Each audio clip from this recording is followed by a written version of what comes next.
Hello, ladies and gentlemen, and welcome back into another edition of Key Time Sports. It's Key Time coming back to talk about the Tuesday night NBA slate of games. Now, there were four intriguing games that happened last night in the NBA, and I am going to break all of the criteria down from player statistics, shooting statistics, and also the homecoming for Jimmy Butler with the Miami Heat. So now, the first game I'm going to get into is the Golden State Warriors and the Miami Heat. So we all know that this is Jimmy Butler's first game as a part of being a road team when it comes to the Miami Heat. Now, he came back, had a bad game. I can say that. Had a bad game. He had 11 points. Gary Payton had 4 points. Moses Moody had 7 points. Brandon Podziemski had 14 points. But let me get back to Jimmy Butler. Now, Jimmy Butler, sometimes we all know that sometimes Jimmy Butler can be a professional, and then other times he can just be a downright, let's say, oh, you know what? I'm gonna just go ahead and say it. Sometimes Jimmy Butler can be downright self-centered, idiotic jackass. That's what he can be, because we understand how Jimmy Butler plays. We understand that, and we understand how Pat Riley does business with the Miami Heat. Now, I said this a couple of months ago when it comes to the Miami Heat. The Miami Heat are not in a were at the time when Jimmy Butler was with the Miami Heat, they weren't corresponding or being informative enough to each other, and that's Jimmy Butler and Pat Riley. That's why Jimmy Butler got traded, and over the last 21 games, the Golden State Warriors are 17-4.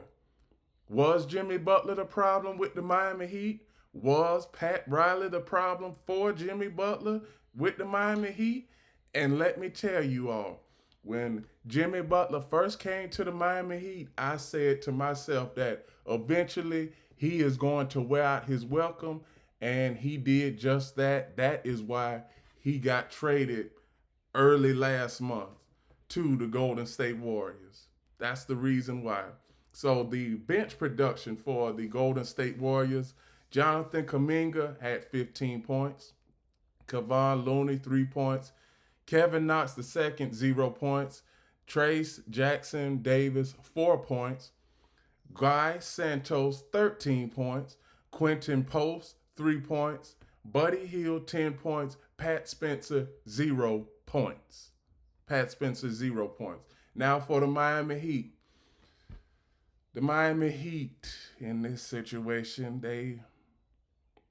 they're pretty much they've gone from a team where they have gone from a team that players like to come and play for. Now, personally, I have been to Miami, and let me tell you, South Beach, you got the palm trees, you got you could have a bourbon sweet tea or a lemonade or a sweet tea, and I mean you can kick up and relax. This is South Beach we talking about. And the Miami Heat, they haven't been able in the last couple of years to get top notch players to come there. And let me tell you the reason why that is, because when Pat Riley is there, all of the superstars have to check their egos at the door. LeBron James, he was there. He had to check his ego at the door. Dwayne Wade, he was there. He had to check his ego at the door. Shaquille O'Neal, he was there. He had to check his ego at the door.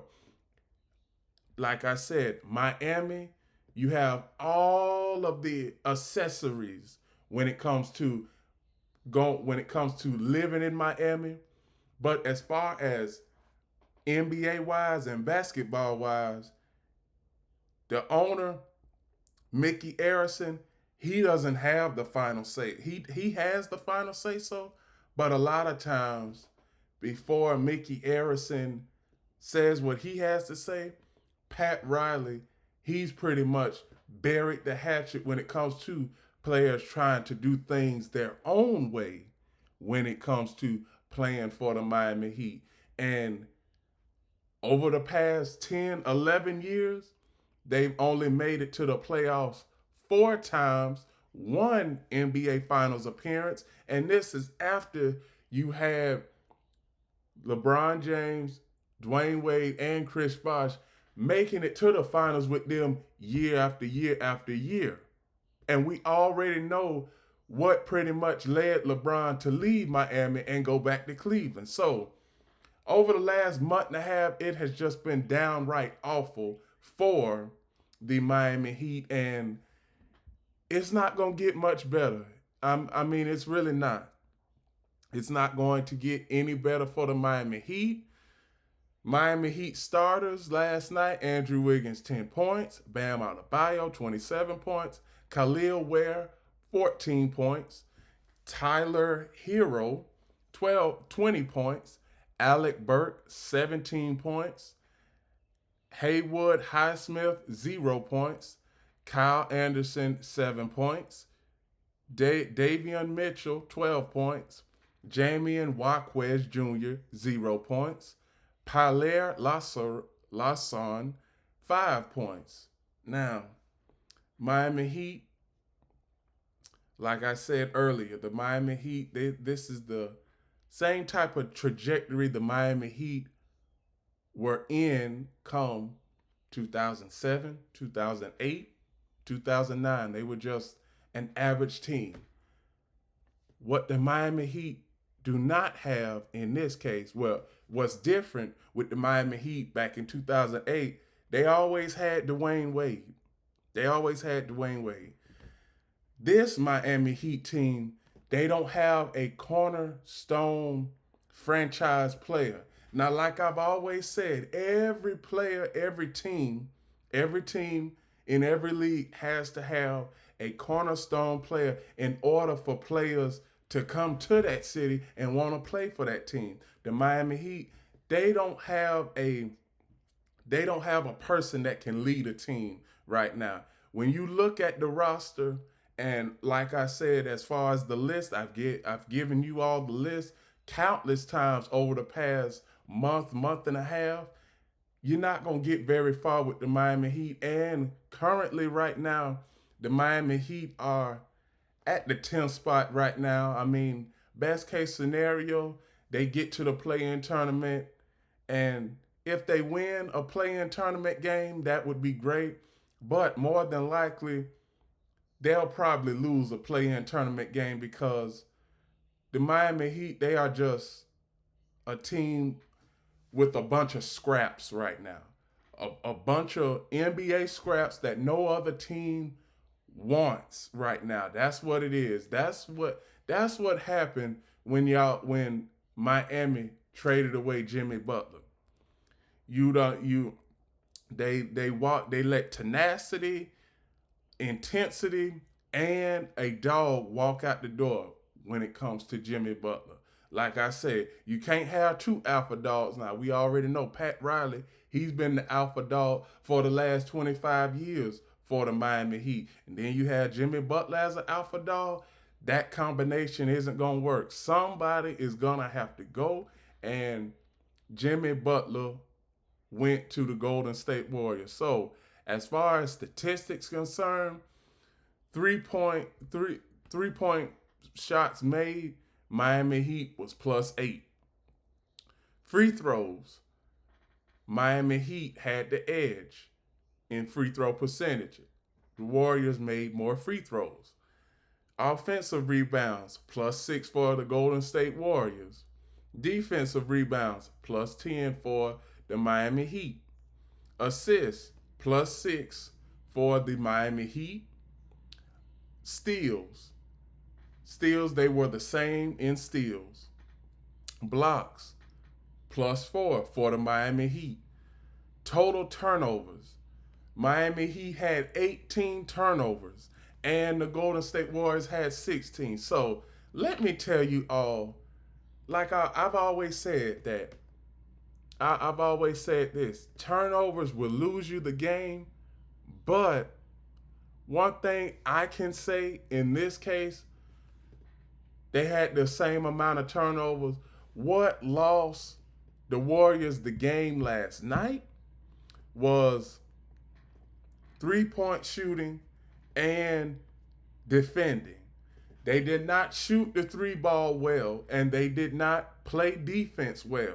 I mean, one quarter in the third quarter, the Golden State Warriors allowed 30 points.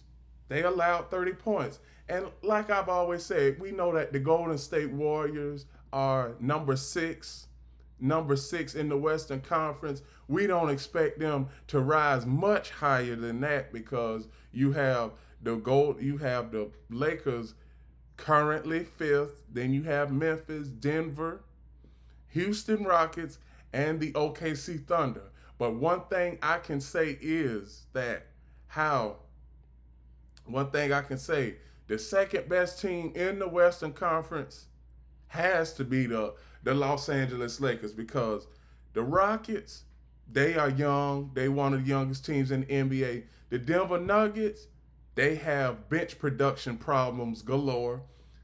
The Memphis Grizzlies, they are a team full of hype. We don't know if they are going to do it ever. The Los Angeles Lakers, they have experience. The Golden State Warriors are at the sixth spot right now. So we are going to see in the final, these are the final 10 or 11 games of the season. So in the next, let's see, they have 10, well, the Warriors have 10 more games. I think the Warriors can win at least 6 of their final 10 games and solidify their playoff spot in that 6th spot. Now, it could fluctuate. The top, mainly from 2 to 6 in the Western Conference, it can fluctuate. It's the Houston Rockets, Denver Nuggets, Memphis Grizzlies, Los Angeles Lakers, and Golden State Warriors. Where will the final standings be when it comes to April 13th? That's what we all want to know. The April 13th, where will all these teams fall? The next game I am going to cover is the New York Knicks. Stephen A, your New York Knicks are 19 games above 500 for the first time in, let's see, in about 3, let me see. Now, excuse me. Now, last year you had a good team. The year before that, you had a good team. The year before that, it was an average team. But the New York Knicks, the Knicks are going to nick around. They are. But one thing I can say is they were playing against the Dallas Mavericks. Currently, the Dallas Mavericks are at the 11th spot in the NBA, tied with the Phoenix Suns and the Sacramento Kings in the win column with 35 wins. Now, for the Dallas Mavericks, we know that the Dallas Mavericks, they have pretty much threw in the towel for the regular season, and you can even see this. Now, from what I saw, they had Kai Jones with 9 points, Najee Marshall 38 points, Kessler Edwards 0 points, Spencer Dinwiddie 13 points, Klay Thompson 6 points, Dwight Powell 4 points. Well, this is the Dallas Mavericks bench. Brandon Williams 22 points, Max Christie 26 points, Jaden Hardy 15 points. Anthony Davis, let me tell you, Anthony Davis and Kyrie Irving, they not gonna play. We already know that they weren't gonna play for the rest of the season. The Dallas Mavericks have thrown in a towel on this season, and a couple of weeks ago they're raising up season ticket prices for season ticket holders. The Dallas Mavericks, let's see. In the next 5 to 10 years, when we look back on this trade, and we all know this Luka Doncic trade from Dallas to LA, if the Lakers, I'm gonna say this, and it's going back to what I was saying earlier this month and late last month. If the Lakers win a championship, the Mavericks general manager, everybody is gonna have a problem with him. If the Lakers win multiple championships within the next 3 to 5 years, well, excuse me, not 5, well, not 3 to 5 years, but in the next 5 to 7 years, if the Lakers win multiple championships, everybody is going to have a problem with what the Dallas Mavericks general manager did with this trade. They have a problem with it already, but it's just the dislike and the disregard and the displeasure of the trade transpiring is just going to put more fuel to a Dallas Mavericks fan base that is pretty much done with the Dallas Mavericks this season. And next season it's not gonna get any better, because let's see, next season the Dallas Mavericks, they might be maybe the sixth, seventh best team in the West. That's how I see it. That is exactly how I see it. Now, as far as the New York Knicks, all you New York Knicks fans out there, especially Stephen A. Smith, one thing about it,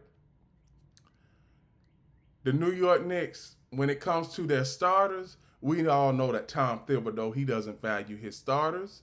He doesn't value his bench. He wants every starter in this. Let me tell you, every starter for last night, and this has been all throughout the season, played at least 30 minutes for the New York Knicks. Miles McBride played 34 minutes. OG Anunoby played 38 minutes. Karl Anthony Towns played 34 minutes. Cameron Payne played 30 minutes.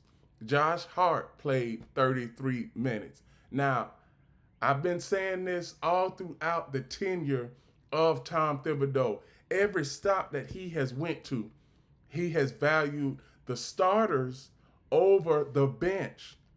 But in the playoffs, that is when you need your bench the most. That is when you need it the most. Now, Miles McBride last night, 21 points. OG Anunoby, 35 points. Karl Anthony Towns, 26 points. Cameron Payne, man, 30 minutes, and he only scored 2 points.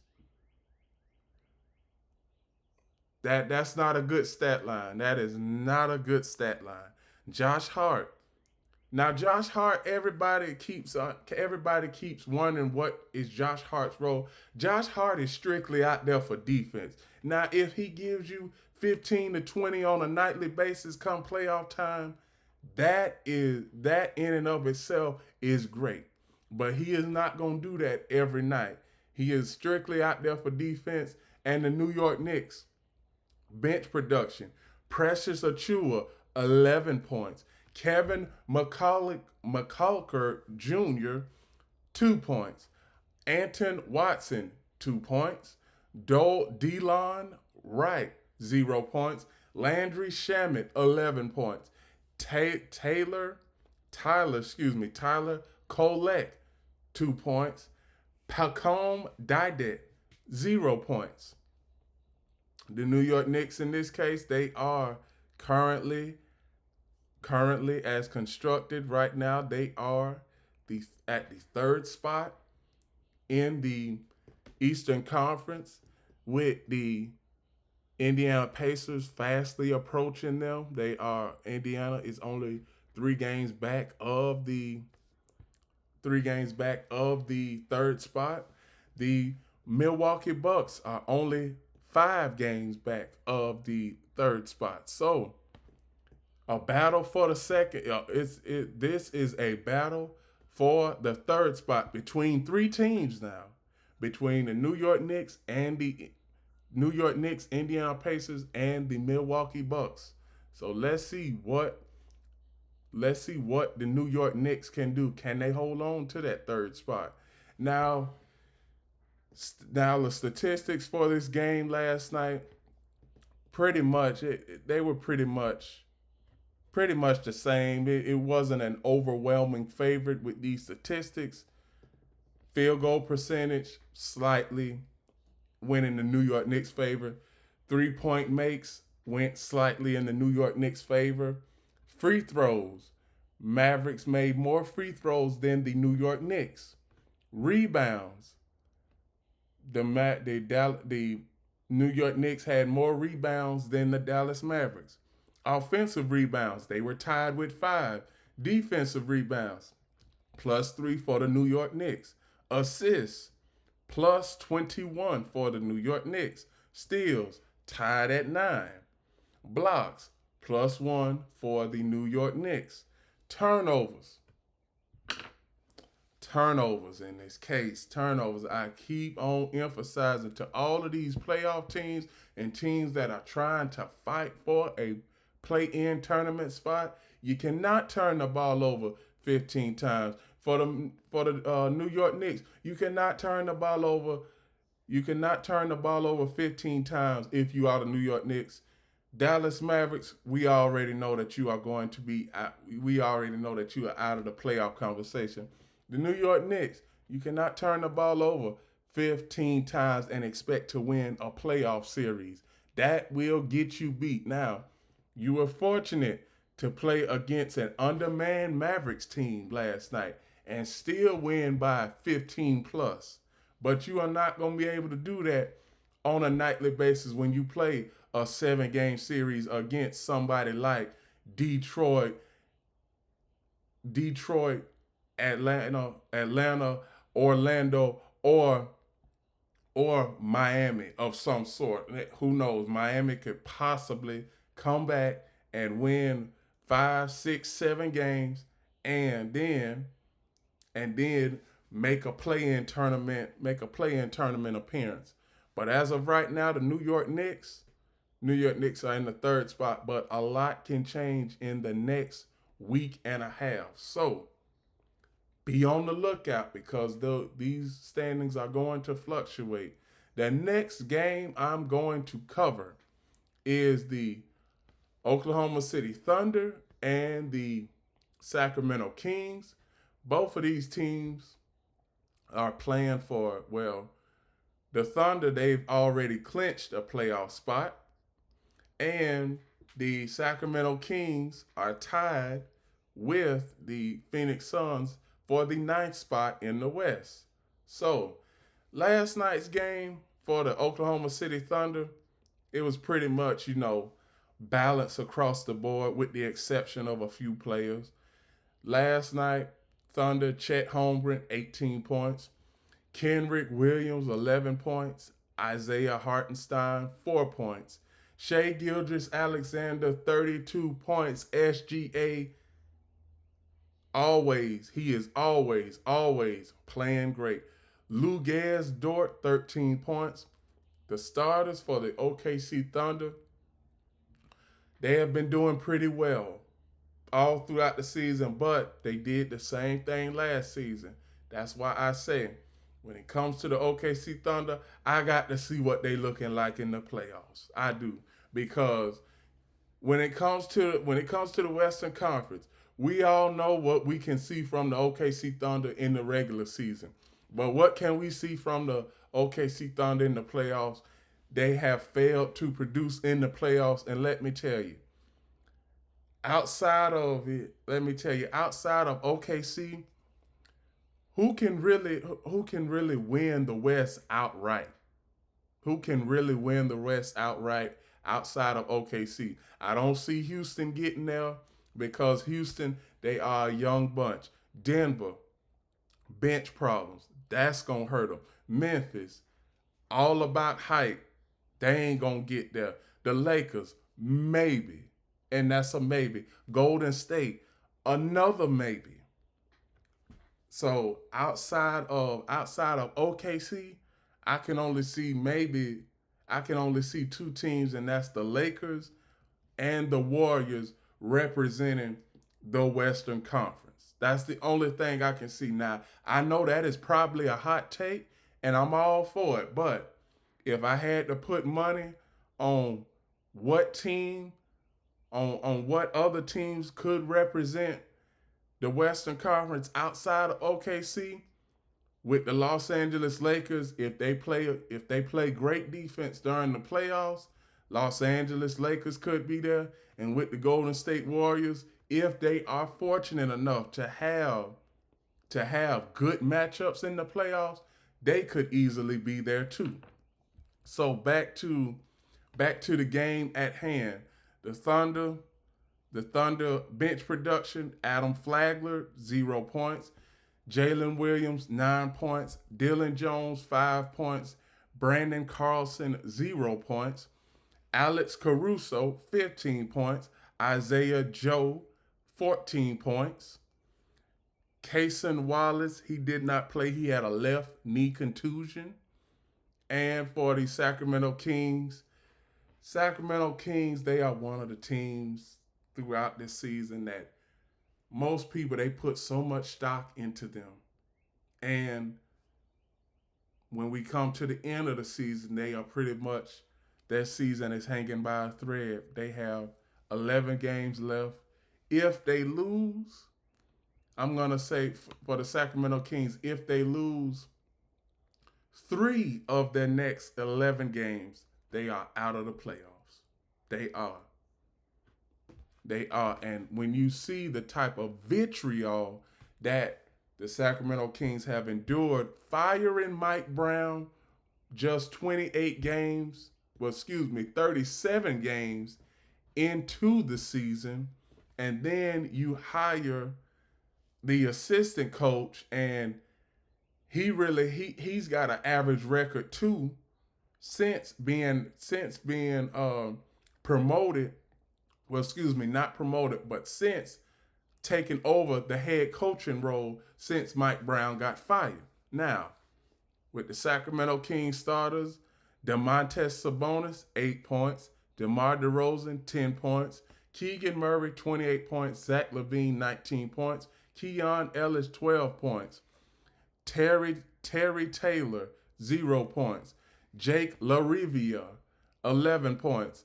Isaiah Crawford, 0 points. Doug McDermott, 9 points. Jonas Valanciunas, 2 points. Isaac Jones, 0 points. Markelle Fultz, 6 points. Devin Carter, 0 points. Now, the Sacramento Kings, over the past, I'm going to say this and I'm going to say this again. Over the past 23 years, with the exception of the 2021-2022 season, every season has been bad outside of those early 2000 teams, and with it being the late 2000s and then the early 2010s, the team was just bad. And over the past few years, it seems like they have been on a downward spiral back to mediocre, average, or below average. Now, the statistics for this game, OKC, they pretty much had this game from start to finish. You can see 52% from the floor, 19 of 32 from the three-point line. Kings were 23 of 47 from the three-point line.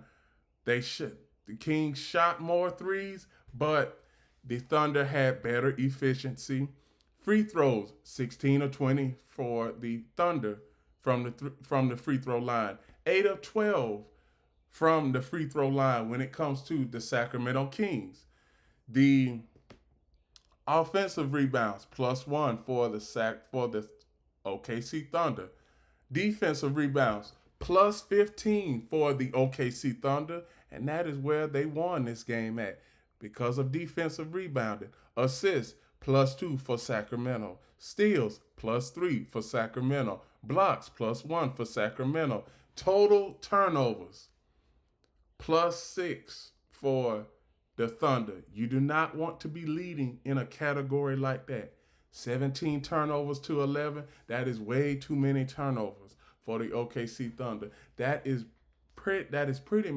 what got them beat in last year's playoff in last year's playoffs, because they turned the ball over when it got to those pressure packed moments, and with most of these guys being under the age of 26, they don't understand playoff pressure just yet.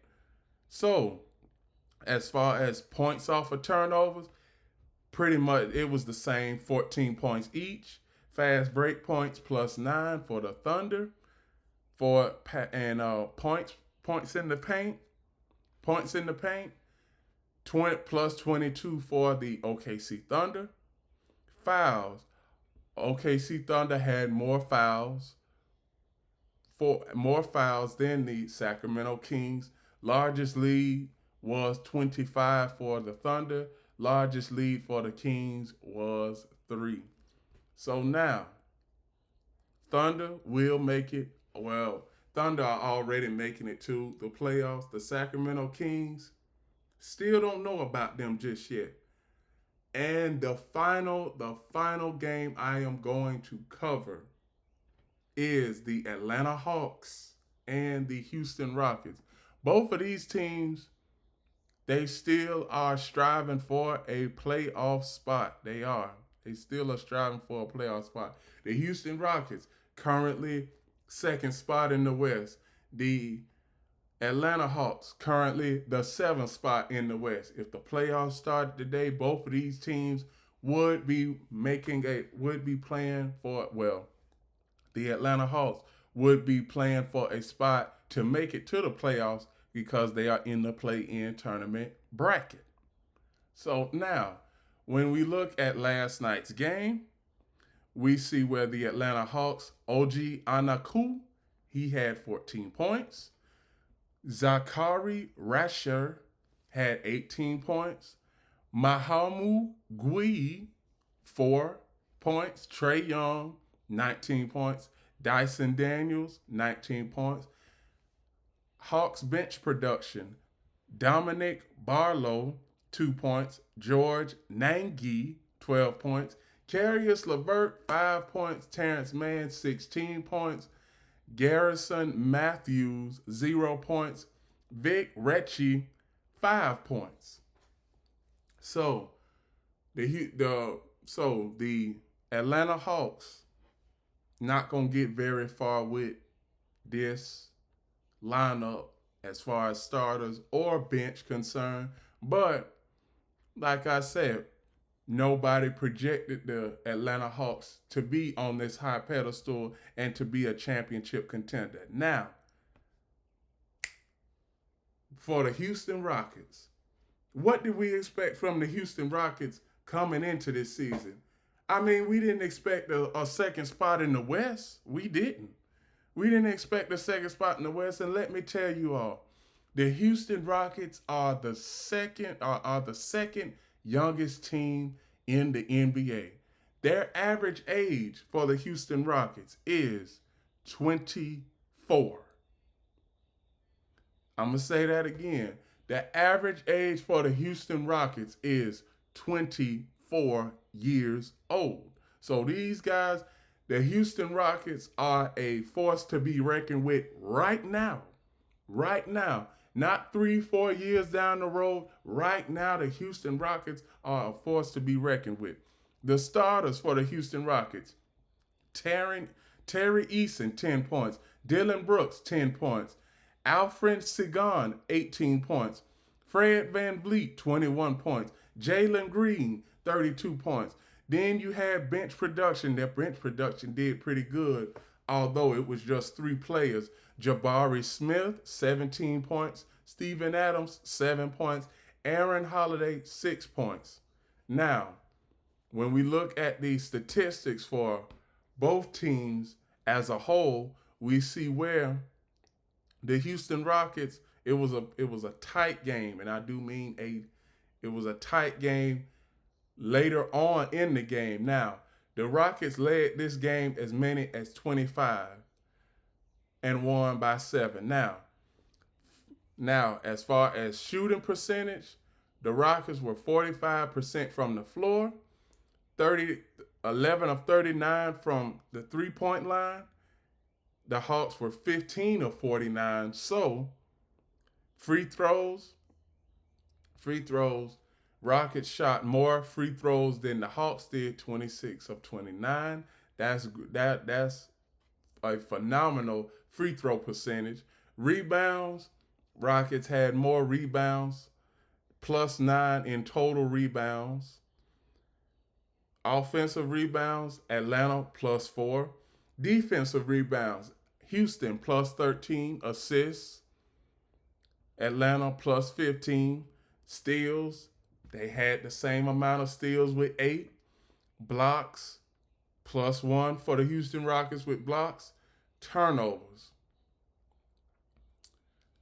Throughout the entirety of this show, I have seen all of the teams that I have covered either have 10 plus turnovers on each side. On each side.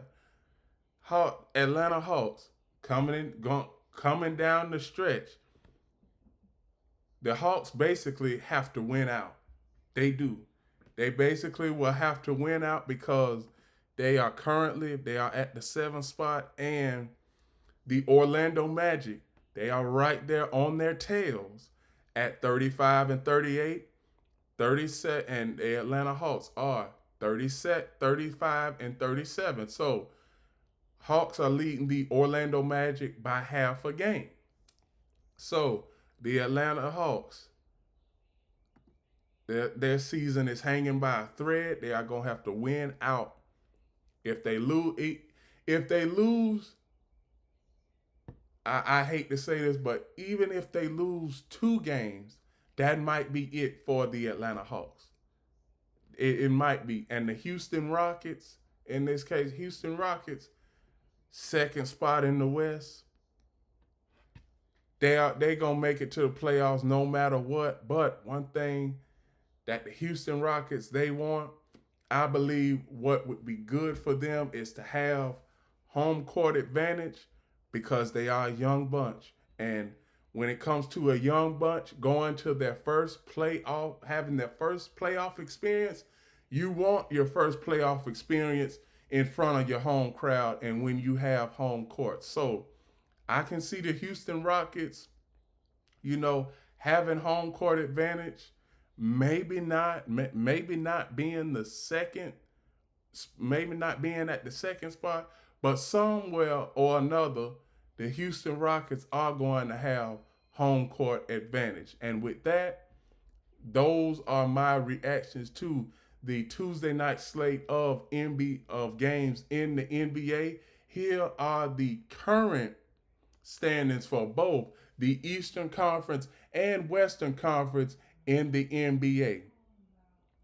Please like, comment, share, subscribe. Click the notification bell to get notified of all of my reaction videos, shows, and other content. Also, we are doing an expansion over here on YouTube and over on my other show on Instagram, Key City Sports. So please like, share, follow, subscribe on both of those shows because we got the Final Four coming up between the NCAA men's and women's Elite 8 and Final Four. We have NBA coverage that we are doing. We just got through with NBA coverage. Plus, we also have the NBA draft coming up in a month. Then we have more NBA playoff coverage, and then we have NBA finals coverage. So you do not want to miss anything that I have in store. Thank you to everybody who has been watching my shows faithfully every day on Instagram and YouTube. And we are just going to expand. We are going to keep expanding. I see that we have viewership from 35 countries. So we are doing pretty good. And we also have viewership over on Instagram. We have viewership from 7 countries on Instagram.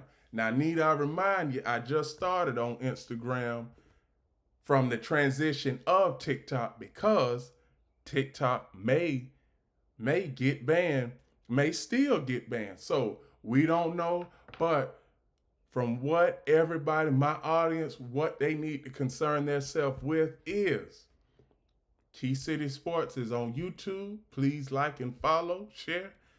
Key City Sports is on Instagram. Please like, follow, and share. Key Time Sports is on YouTube. Please like, share, and follow. And remember, one last thing, America, world, or wherever you may be listening. Remember, the key is always on time.